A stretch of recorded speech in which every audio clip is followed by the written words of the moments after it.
everyone, and welcome back to SENDit.Brainsatwork, the podcast where we explore neurodiversity, workplaces, and what happens when we stop expecting every brain to work exactly the same way. And today we're talking about something that impacts nearly every neurodivergent person at some point in their life, and that's recruitment.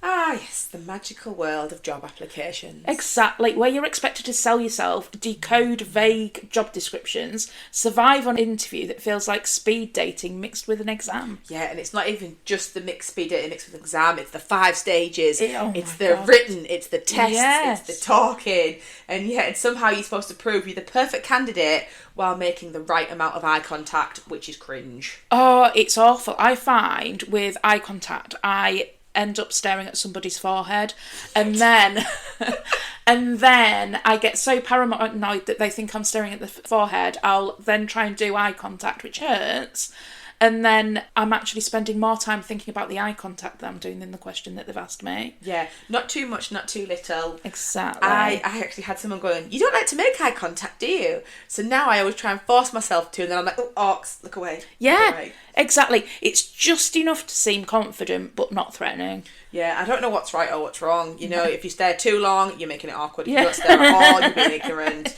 It's like a quick blink and back. Yeah. But honestly, if the recruitment process was designed by aliens trying to understand humans, I don't think that they'd look any different. And here's the thing, so many workplaces genuinely want to become more inclusive. The recruitment is often... It's built around one good idea of what good employee looks like. Fast thinker, strong communicator, confident interviewer, good under pressure, great culture fit. Yeah, I think it all sounds fine until you realise that most of these things are actually just measuring performance under social pressure rather than actually your ability to do the job. Exactly. So today we're looking at inclusive job adverts, accessible recruitment processes, alternatives to traditional interviews, quiet rooms, interview adjustments, pre-briefing candidates properly, disability confidence schemes, early adjustments in hiring, and how organisations can actually measure progress using the Neurodiversity Employers Index. So, I mean, that's quite a lot that we're going to get in the episode. There's a lot we are throwing in today. But to start off, we've got some data, and we're going to be looking at some case law as well thrown in. Because this is us, and there will be some stories in there. We'll probably go off on a tangent. A little bit of mild chaos. Oh, naturally, I think that's kind of where we are at this point. Exactly. So whether you're neurodivergent yourself, whether you're a hiring manager, whether you're a HR professional, L&D, leader, or someone who has never even started or looked at a job advert and you're thinking, I'm underqualified, or is this role expecting me to cure climate change? Because a lot of it is like that. Exactly. So this episode is for you. So let's start with something important. A lot of neurodivergent people are not struggling because they lack talent. They're struggling because recruitment systems are often measuring the wrong things. Yeah, and this is something I have questions and discussions around all of the time.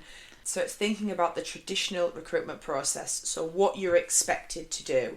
So you've got to do that reading between the lines in the vague job adverts. You've got to then write a persuasive application. You've got to interpret the underwritten social rules.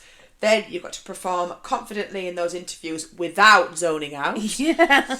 Process that information really, really quickly without actually taking the time to think about the answers. Respond instantly. Maintain that awkward eye contact. Obviously regulate your social overwhelm. Is my knee twitching too much? Are my fingers tapping? Am I literally looking out the window?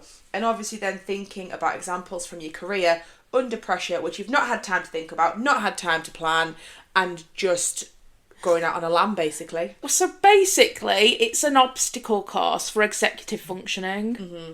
And honestly, some interviews feels less like, can you do the role? And more like, can you survive this socially exhausted simulation? Oh, yeah, I completely feel that. And when employers say, we just hired the best candidate, we need to ask, did you hire the best candidate or was it the best interview performer? Yeah, because those are not always the same thing. Exactly. So research consistently shows that neurodivergent people face significantly higher unemployment rates than the general population. Mm-hmm. In a recent UK government data, it showed that employment rates for disabled people with autism was around 31% compared to with over 80% of non-disabled people. Yeah, and I think it's really important here that most autistic people who are unemployed actually want to work. I've actually spoken to people, I've got them on my LinkedIn, and you can see they are actively trying to get work. They get it, and then they're gone quite quickly.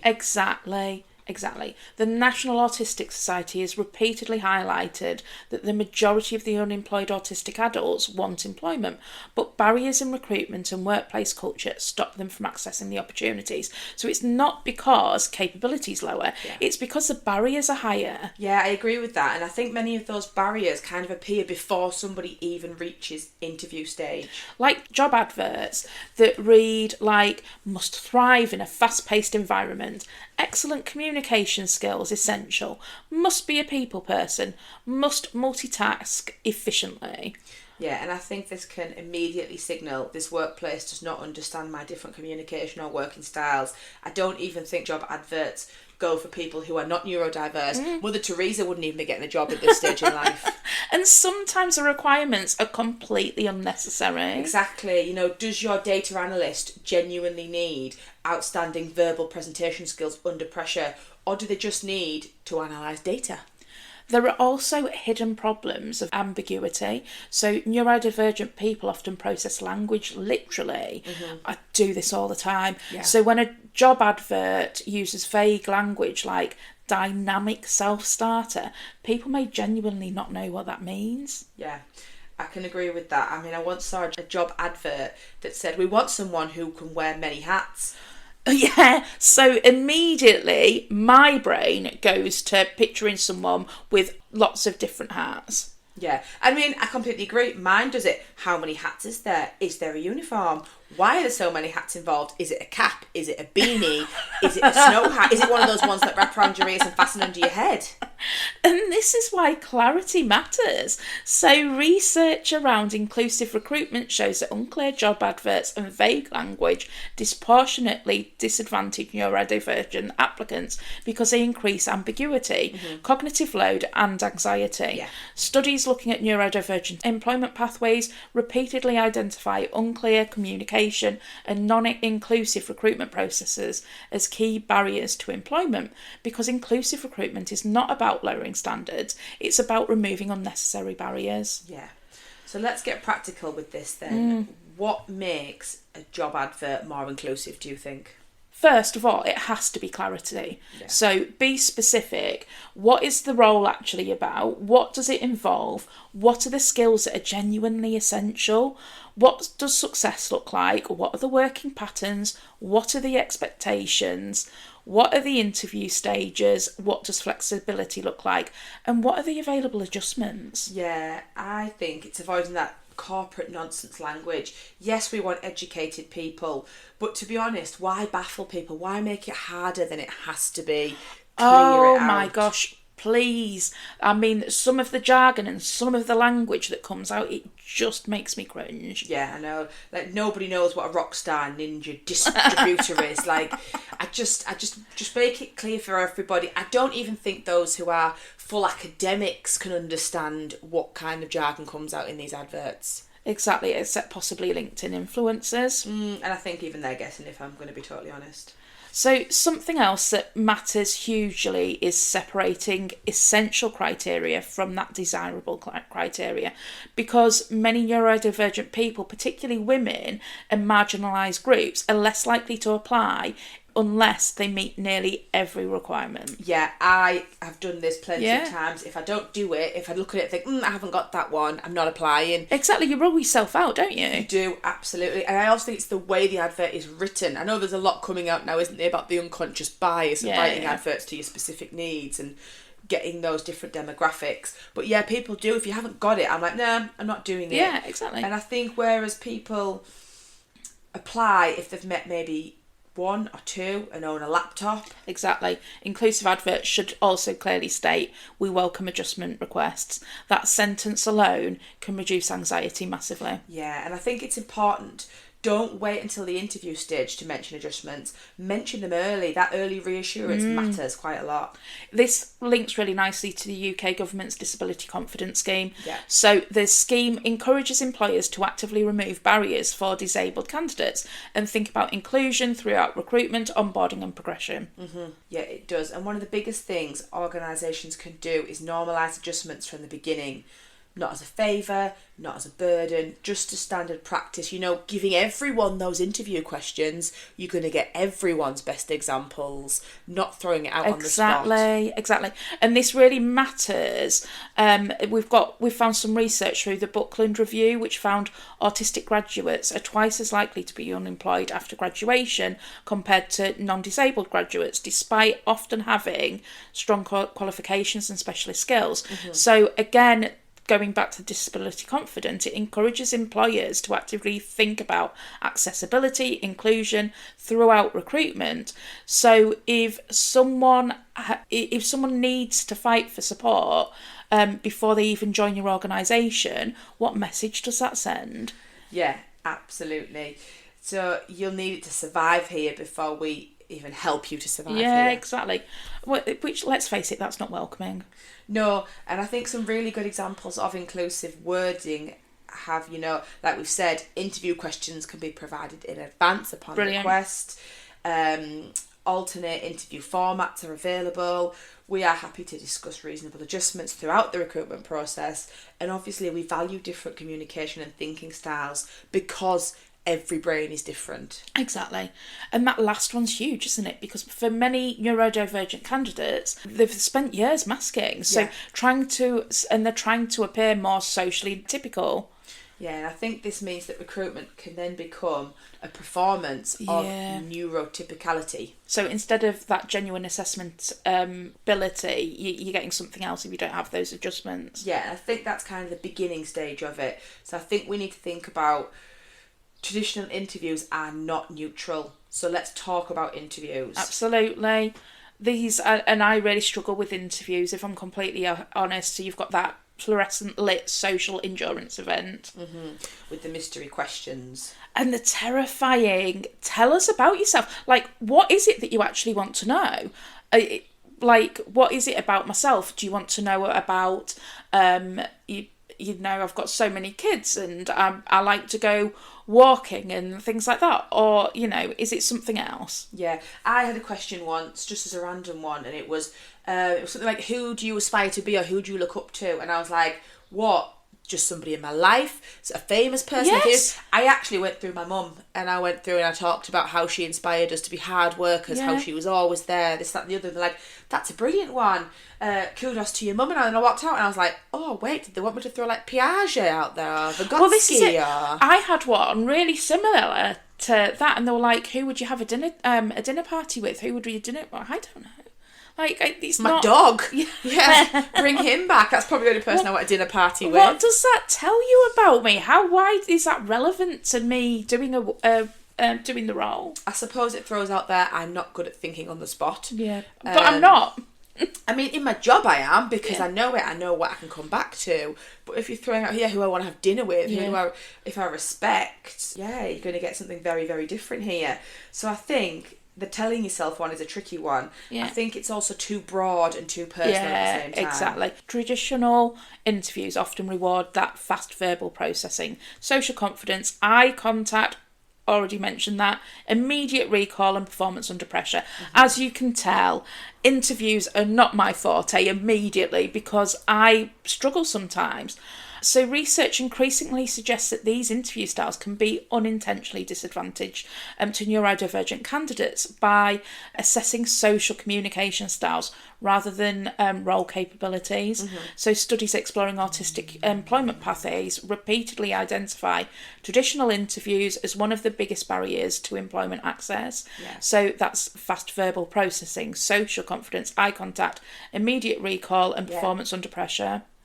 And I think so many jobs don't actually require these things. Exactly. Someone can be brilliant at coding, analysis, design, writing, engineering, research, problem solving, and struggle in a high pressure panel interview. Yeah. And when anxiety increases, working memory often decreases. So candidates may temporarily lose access to their examples, the language, or processing speed, because we kind of get thrown out there and everything's a mind blank. Everyone gets it at least once. Completely. Everyone gets a mind blank. Yeah, it's especially difficult for autistic and ADHD candidates. Mm-hmm.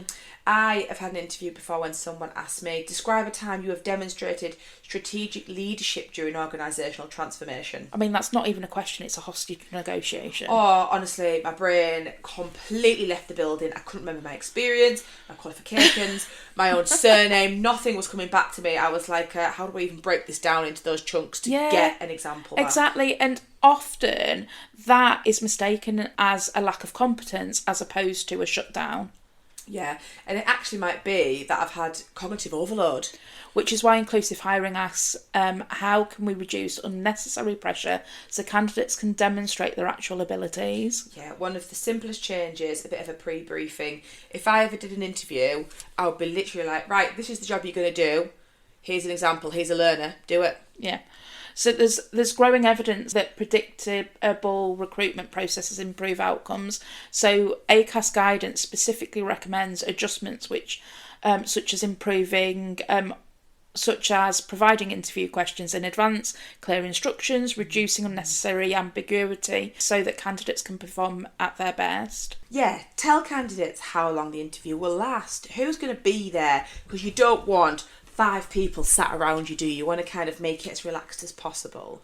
What format is it going to take? Whether there'll be any practical tasks, can we prepare? How long are we giving people to prepare for it? Because you don't want to say Friday afternoon, I want a presentation around all this data and what you can do, and then your interview's 9 o'clock on a Monday.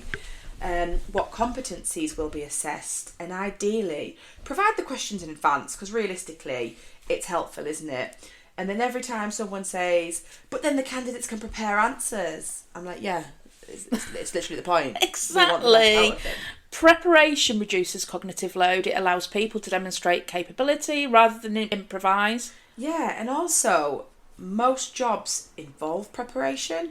Very few roles Such a good point. Yeah, they involve being ambushed in a room by 3 or 4 people, being asked behavioural questions while somebody silently types notes in the corner. Well, maybe there's MI5. I haven't done one of those interviews before, but you never know. Yeah, and I bet even they'd probably give you a briefing, if I'm totally honest. So let's move into the environmental adjustments then, because recruitment environments are incredibly sensory heavy.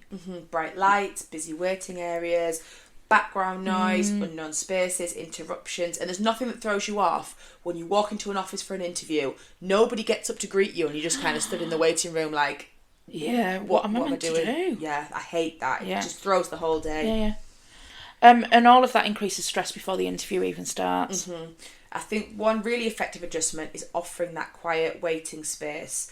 So ACAS guidance and obviously broader workplace inclusion guidance increasingly highlight sensory adjustments like the quiet workplace, like the reduced noise, like written instructions, flexible interview environments as practical ways to reduce the disadvantage for neurodivergent candidates. Have someone stood there waiting to greet you rather than just being ignored. It all sounds really small, but for someone who has sensory overload, it can completely change their ability to regulate. Another helpful adjustments include that allow remote interviews, because that's quite a nice one. Yeah. Doing it from home is definitely more relaxed. It's neutral ground, isn't it? Reducing the panel size, like we've said, not having loads of people watching you, offering written instructions, allowing that processing time. I always think it'd be quite nice to have a pen and paper, just so you can write as you're doing it. Yeah. Turning off cameras where appropriate. I find that a hard one because I struggle with that. To be looking at someone. I want them to be looking at me, otherwise I'll be looking all over and not focusing. But I can see where it fits in quite well. Yeah. Flexible communication format, and obviously little breaks between the assessments or having them on different days where appropriate. And then there's the alternatives to traditional interviews, which I think is where things get really exciting. Yeah, absolutely, because evidence increasingly shows practical assessments and work-based demonstrations can often provide more accurate predictors of job performance purely than conversational interviews, especially for neurodivergent candidates who may struggle with performance-based social communication. We can show what we do rather than talk about what we do. And I think this is where things can get really, really exciting. Absolutely, because if you want to know whether someone can do the job, let them show you. Yeah. So examples might be work trials, skills demonstration, portfolio reviews, job simulations, could be paid tasks based on assessments. Yeah. And I think that's really important as well, because quite often companies get you to do different tasks, different research projects, but where's the payment with it as well? And then there's practical problem solving as well. Mm-hmm. Yeah, absolutely. Like what I said earlier, if you want to know if someone can do the job, put them in the job. Yeah, exactly. That is going to be your best way for it, isn't it? And importantly, alternatives to also reduce bias, because traditional interviews tend to favour people who already understand hidden social rules.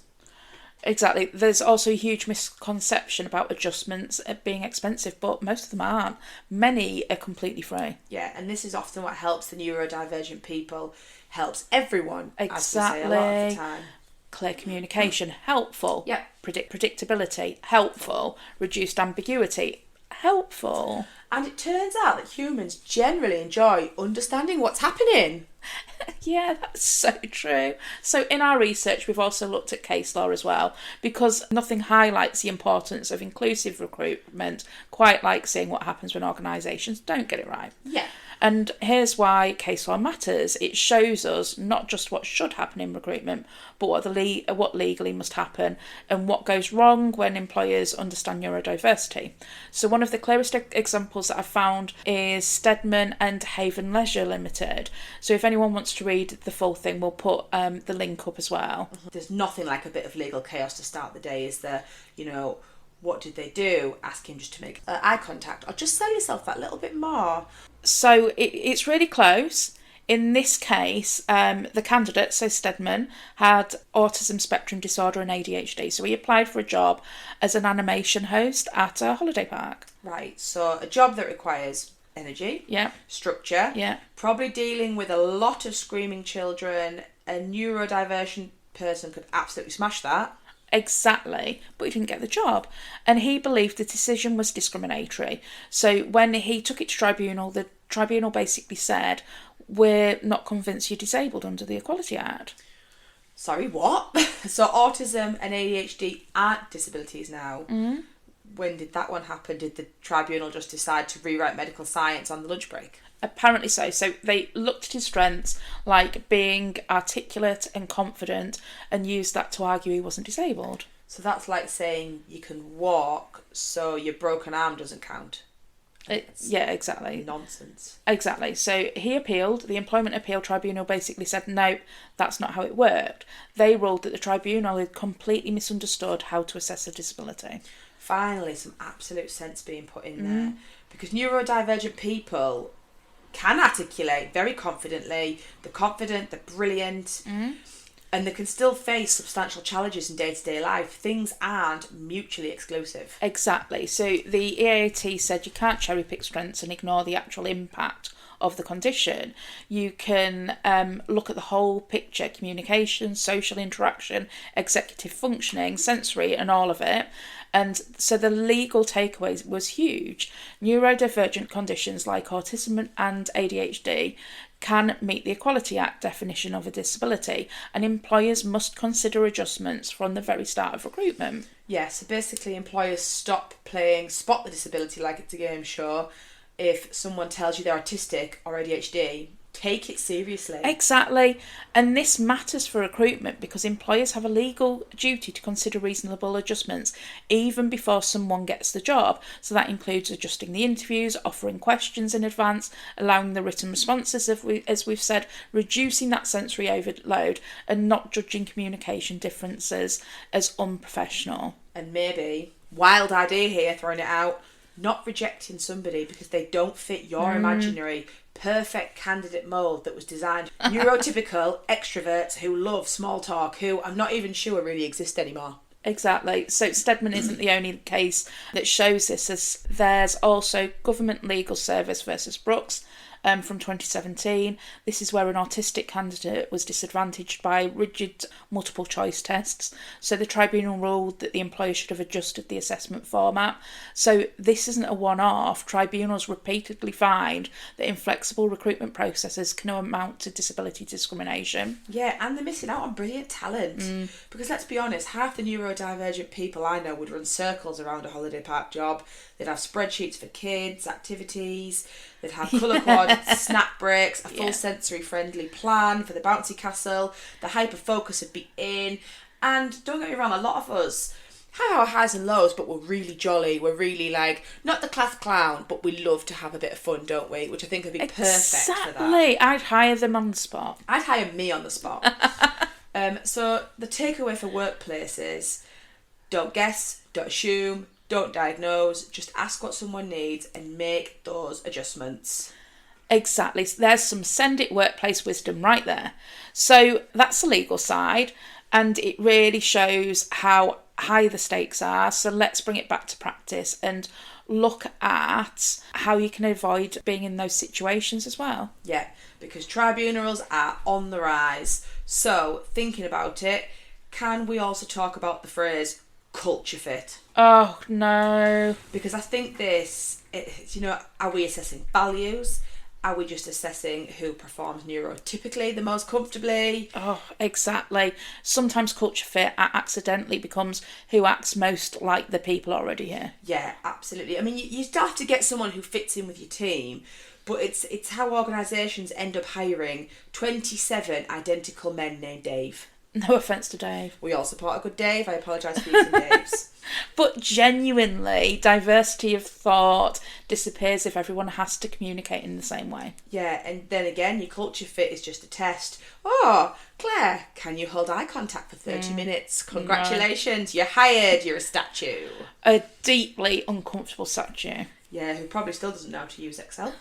Oh, harsh. Yeah, it's true though. I think we need people who are going to bounce off each other. Like us, we are totally different personalities, but we work, we bounce off each other, we keep each other focused. Yeah. I think if we were all the same, it would be a very, very boring life and a very, very boring office to work in. Exactly.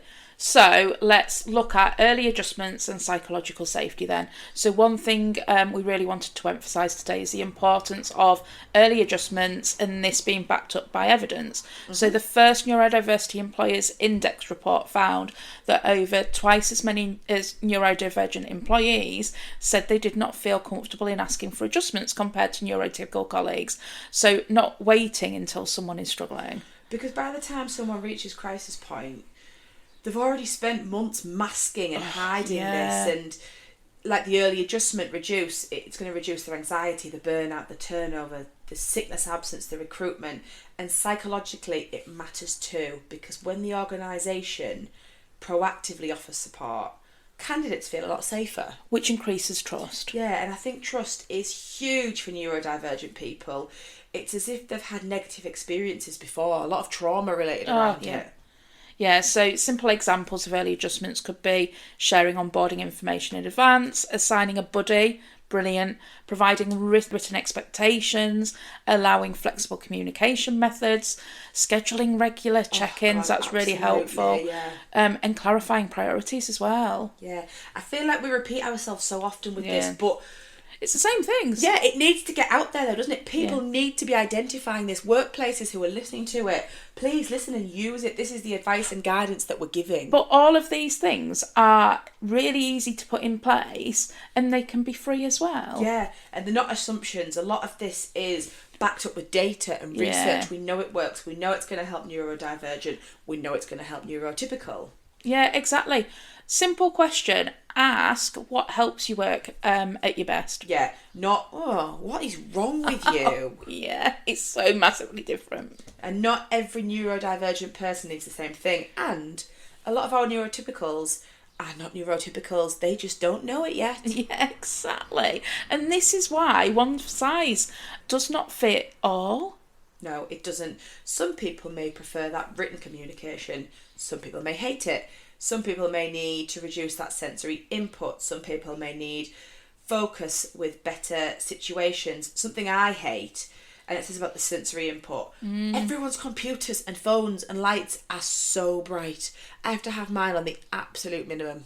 Absolutely. Do you? Yeah. Mine's the opposite. Oh, I can't God. stand it when it's really dull. I No. turn it all up. I get like really squinty. Even on a day-to-day basis, I have to have my sunglasses out the house. Even my optician, apparently Yes. though, my optician did tell me those with green or blue eyes struggle the most, because apparently you take in a Really? lot more of the... It's really I don't know, interesting sun. that you say that, but yeah, as soon as I go outside, I have to have my sunglasses on because it hurts, or I don't know, it's really weird. But not with your phone that's like a lighthouse. Yeah, no, completely different. Oh. Yeah. But yeah. Anyway, went off on a tangent there.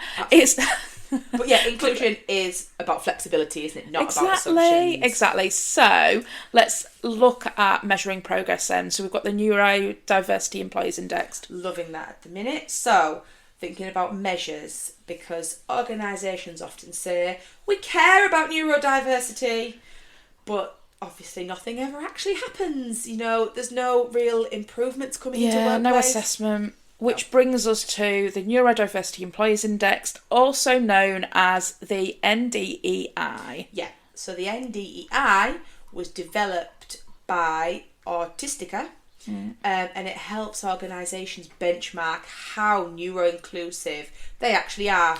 I love that. And this is really, really important because one of the biggest problems in workplace inclusion is that organisations often measure recruitment numbers, but it's not that lived experience. So the NDEI looks across the whole employment journey, from recruitment and onboarding through to retention, adjustments, leadership, progression, and also culture, which is, all of that's really important because inclusion can't just be vibes. No, it can't, exactly.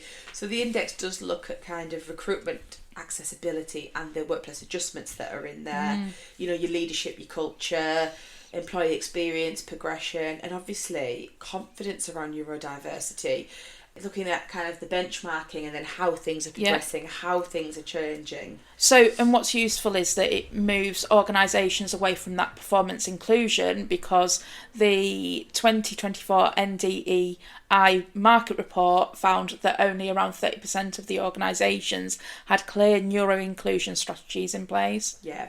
And you know that, we've posted one for infographic during Neuro Celebration Week, and now we believe we've solved inequality. Exactly. But the NDEI encourages measurable action. Which obviously it matters, because neurodiversity inclusion is not just about hiring people, it's about whether they can stay, whether they can grow, whether they can progress, and obviously the most important one, whether they're thriving. If organisations are serious about inclusion, they need to look honestly at where the barriers are, who's progressing, who's leaving, and why.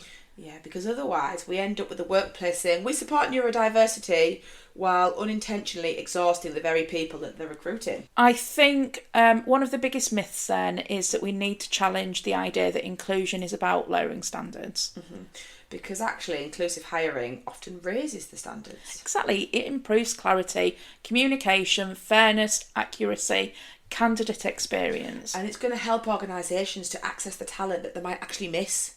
Neurodivergent people bring creativity, innovation, pattern recognition, deep focus, problem solving, systems thinking, curiosity, and different perspectives. Yeah, but people cannot demonstrate strengths in environments designed to overwhelm them.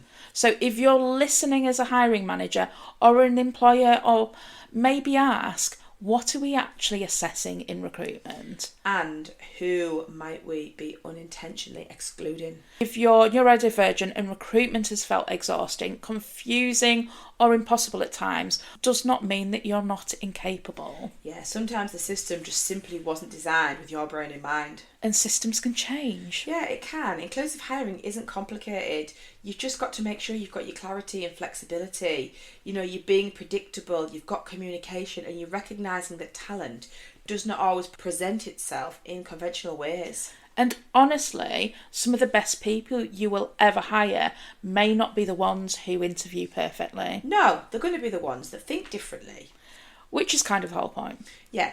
Okay, and Autistica in the show notes. Yeah, and as always, please keep sending us your stories, workplace examples, and any questions. We absolutely love hearing from you. Yeah. And obviously the next episode we're going to focus on is Tourette's, because it's going to be Tourette's Celebration Week. Exactly, I'm really looking forward to that one. Yeah, I think it's going to be a great topic and something that definitely needs to be looked at and celebrated. Absolutely. So we will see you next time. We will.